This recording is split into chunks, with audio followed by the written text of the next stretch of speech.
கள்ளழகர் திருக்கோயிலில் இன்னைக்கு காப்பு கட்டி கொடியேற்றம் நடந்திருக்கு. உள்ளே வந்து திருமாங்கல்யத்தை அவருடைய பாதத்தில் வச்சு எடுக்க முடியுமான்னு பெரிய டவுட்டாக தான் இருந்தது.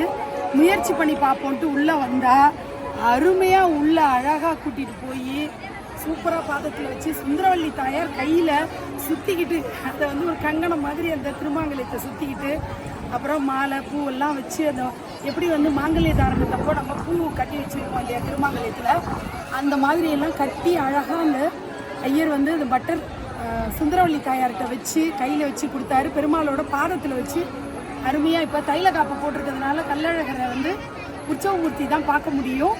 அப்படி வந்து பார்த்தேன். கருப்பண்ணசாமியோடைய ஏன்னா புது கார் எடுத்திருக்கோம். ஸோ புது காரில் வந்திருக்கோம். தொடர்ச்சியாக அவருடைய பாதுகாப்பு தொடர்ந்து இருக்கணும்ன்ட்டு அவர்கிட்டையும் பிரார்த்தனை பண்ணிவிட்டு சதுர்க்கா உடைச்சி எல்லாமே பண்ணிட்டு வந்தாச்சு.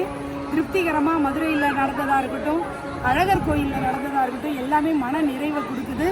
அழகாக மாலை வரைக்கும் கள்ளழகர் கோயிலில் கிடச்சிருச்சு. திருப்தியாக கிளம்புறேன். மதுரை மண்ணை விட்டு ஜிகர்தண்டா குடிச்சிட்டு போக போகிறேன்.